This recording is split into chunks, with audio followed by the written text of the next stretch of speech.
जय श्री हरि विष्णु। प्रिय भक्तों, आज आप श्रवण करेंगे चातुर्मास कथा अध्याय 12। कल के 11वें अध्याय में आपने श्रवण किया कि किस प्रकार समुद्र मंथन से 20 चंद्रमा, गौ, अश्व, ऐरावत, पारिजात, कौस्तुभमणि, अप्सराएं, मदिरा, सारंग, धनुष और 5 जन्य शंख जैसे रत्न निकले। आपने यह भी जाना कि कैसे भगवान विष्णु के स्वयं मंथन में शामिल होने के बाद उनके अंश से धन्वंतरी वैद्य अमृत कलश लेकर प्रकट हुए, किंतु दुर्भाग्यवश असुरों ने उस अमृत कलश को छीन लिया और आपस में ही उसके लिए लड़ने लगे। देवताओं की स्थिति अत्यंत दयनीय हो गई और उन्होंने अपनी रक्षा के लिए भगवान श्री हरि विष्णु की शरण ली। अब हम चातुर्मास की कथा अध्याय 12 में प्रवेश करेंगे, जहां हम जानेंगे कि किस प्रकार भगवान अपने भक्तों की पुकार सुनकर उनकी सहायता करते हैं और कैसे अमृत का वितरण संपन्न होता है। तो प्रिय भक्तों, आइए इस पवित्र कथा का आरंभ करते हैं। जब समस्त देवगण असुरों द्वारा अमृत कलश छीन लिए जाने से निराश और भयभीत होकर भगवान श्री हरि विष्णु के चरणों में गिर पड़े, तो उनके नेत्रों से अश्रुधारा बह रही थी। उनका स्वर करुणा से भरा था और वे बार बार हे प्रभु हमारी रक्षा कीजिए, हमारी रक्षा कीजिए की पुकार कर रहे थे। उन्होंने अपनी सारी व्यथा भगवान के सामने रख दी और उन्होंने कहा, हे जगत के स्वामी, हमारी सारी संपत्ति नष्ट हो गई है। असुरों ने हमारा स्वर्ग छीन लिया है और अब उन्होंने अमृत भी छीन लिया है। यदि वे अमृत पान कर अमर हो गए तो इस सृष्टि का क्या होगा, हमारा क्या होगा? हम तो वैसे ही उनसे युद्ध करने में असमर्थ थे और यदि वे अमर हो गए तो कोई भी उन्हें पराजित नहीं कर पाएगा। हमारा जीवन कहाँ रहेगा? स्वर्ग राज्य का क्या होगा? देवताओं की यह दयनीय स्थिति देखकर करुणा के सागर सर्वव्यापी भगवान श्री हरि विष्णु, जिनके हृदय में अपने भक्तों के प्रति असीम प्रेम है, मुस्कुरा उठे। उनकी मुस्कान में अनंत शांति और विश्वास था। उन्होंने अपने दीनहीन भक्तों को आश्वासन देते हुए कहा, हे देवताओं, तुम चिंता मत करो, मैं तुम्हारी सहायता अवश्य करूंगा। राक्षसों में एकता नहीं है, वे अपनी स्वार्थी प्रवृत्ति के कारण आपस में ही लड़ेंगे। मैं ऐसा प्रबंध करूंगा कि अमृत तुम्हें ही प्राप्त हो। भगवान विष्णु के इस वचनों से देवताओं को कुछ राहत मिली, किंतु उनके मन में अब भी संशय था कि यह कैसे संभव होगा, क्योंकि अमृत तो असुरों के हाथ में ही था। वे उसे छोड़ने वाले नहीं थे। देवताओं को आश्वस्त करने के बाद भगवान श्री हरि विष्णु ने अपनी अद्भुत माया का प्रयोग करने का निश्चय किया।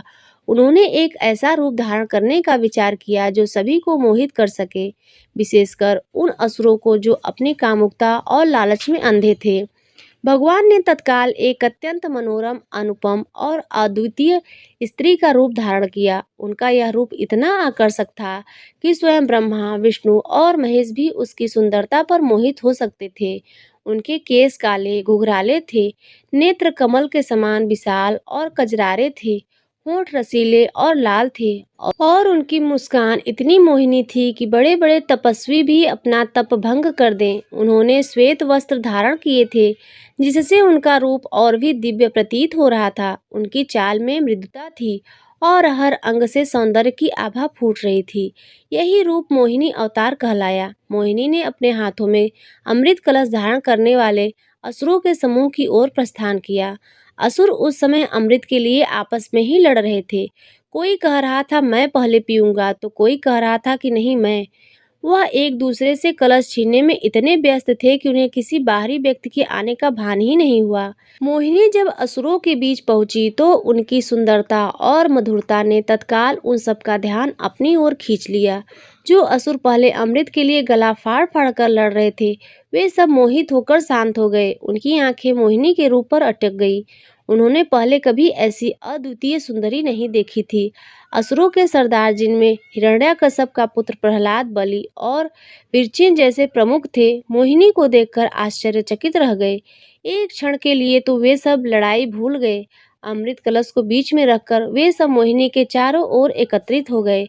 असुरों में से एक ने, जो सबसे अहंकारी था, मोहिनी से पूछा, हे सुंदरी, तुम कौन हो और यहाँ कैसे आई हो? तुम्हारी ऐसी अनुपम सुंदरता हमने पहले कभी नहीं देखी। मोहिनी ने अत्यंत मधुर और आकर्षक वाणी में उत्तर दिया, हे वीर पुरुषों, मैं एक साधारण स्त्री हूँ और भटकते हुए यहाँ आ पहुँची हूँ। मैं देखती हूँ कि आप सब किसी वस्तु के लिए आपस में लड़ रहे हैं। यह तो उचित नहीं है। यदि आप लोग अपनी समस्या मुझे बताएं तो शायद मैं आपकी कुछ सहायता कर सकूं। मोहिनी की वाणी में इतनी मिठास थी कि असुरों को उस पर विश्वास हो गया। वे अपनी बुद्धि और विवेक खो चुके थे। उन्हें लगा कि यह सुंदरी उनके झगड़े का न्याय कर सकती है। असुरों ने मोहिनी को बताया कि उन्होंने समुद्र मंथन से अमृत प्राप्त किया है। अब वे इस बात पर लड़ रहे हैं कि इसे पहले कौन पिएगा। उन्होंने कहा कि उनके बीच कोई ऐसा व्यक्ति नहीं है जो निष्पक्ष होकर अमृत का वितरण कर सके। मोहिनी ने यह सब सुनकर मंद मंद मुस्काया और कहा, यदि आप लोग मुझ पर विश्वास करते हैं तो मैं आप सबके बीच अमृत का निष्पक्ष वितरण कर सकती हूँ, किंतु इसके लिए आपको मेरी एक शर्त माननी होगी। असुरों ने, जो मोहिनी के जादू से पूरी तरह फंस चुके थे, बिना कुछ सोचे समझे एक स्वर में कहा, हे सुंदरी, हमें तुम्हारी शर्त मंजूर है। तुम बस यह अमृत हमें पिला दो। मोहिनी ने अपनी शर्त बताई। मेरी शर्त यह है कि एक बार जब मैं अमृत वितरण का कार्य आरंभ कर दूं, तो कोई भी मेरे निर्णय पर प्रश्न नहीं उठाएगा। जो मैं कहूंगी वही अंतिम निर्णय होगा। क्या आप सभी इस पर सहमत हैं?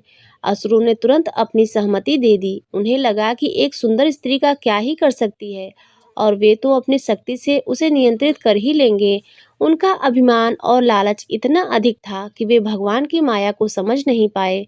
देवताओं ने यह सब देखा और भगवान पर पूर्ण विश्वास करते हुए शांत बैठे रहे। असुरों की सहमति मिलने के बाद मोहिनी ने एक बड़ी पंक्ति बनाने को कहा। उन्होंने देवताओं को एक ओर और असुरों को दूसरी ओर बिठाया। मोहिनी ने कहा कि वे बारी बारी से सभी को अमृत पिलाएंगे। उन्होंने पहले देवताओं को अमृत पिलाना आरंभ किया। मोहिनी अपनी मधुर मुस्कान और मोहक अदाओं से असुरों का ध्यान भटकाती रही। वे असुरों के पास से गुजरती, अपनी सुंदरता से उन्हें मोहित करती और फिर चुपचाप देवताओं को अमृत पिलाती रहती। असुर मोहिनी के रूप और भाव में इतने खोए हुए थे कि उन्हें यह भान ही नहीं हुआ कि मोहिनी पहले किसे अमृत पिला रही है। वे बस मोहिनी की एक झलक पाने और उनसे बात करने को लालायित थे। जब देवताओं को अमृत पिलाया जा रहा था, तब एक असुर, जिसका नाम राहु था, उसे कुछ संदेह हुआ। राहु बहुत चतुर था। उसे लगा कि मोहिनी कुछ गड़बड़ कर रही है। उसने देखा कि मोहिनी केवल देवताओं को ही अमृत पिला रही है। यह देखकर राहु ने तुरंत एक देवता का रूप धारण किया और देवताओं की पंक्ति में जाकर बैठ गया। राहु, जो चंद्रमा और सूर्य का परम शत्रु था, देवताओं के वेश में पंक्ति में बैठ गया। मोहिनी उसके पास पहुंची और उसे अमृत पिलाने लगी, किंतु जैसे ही राहु ने अमृत का पान करना आरंभ किया, चंद्रमा और सूर्य ने उसे पहचान लिया। वे दोनों राहु की इस छल को जानते थे और उन्हें पता था कि यदि राहु अमृत पीकर अमर हो गया तो वह संसार के लिए बहुत बड़ा खतरा बन जाएगा। तत्काल चंद्रमा और सूर्य ने भगवान विष्णु को इशारा करके राहु के धोखे के बारे में बताया। भगवान विष्णु, जो मोहिनी के रूप में थे, क्षण भर में विलंब नहीं किया। उन्होंने तुरंत अपने वास्तविक रूप में आकर अपने सुदर्शन चक्र का आवाहन किया। एक ही झटके में भगवान ने सुदर्शन चक्र के राहु के सिर को धड़ से अलग कर दिया। राहु ने अमृत का कुछ भाग अपने कंठ से नीचे उतार लिया, इसलिए उसका सिर और धड़ दोनों अमर हो गए। राहु का सिर राहु ग्रह और धड़ केतु ग्रह कहलाया। अमर होने के बाद राहु आज भी सूर्य और चंद्रमा से अपना प्रतिशोध लेता है, जिसके कारण ग्रहण होते हैं। यह घटना देवताओं और असुरों दोनों के लिए एक बड़ा झटका थी। असुरों को जब जाकर एहसास हुआ कि उनके साथ क्या छल हुआ है।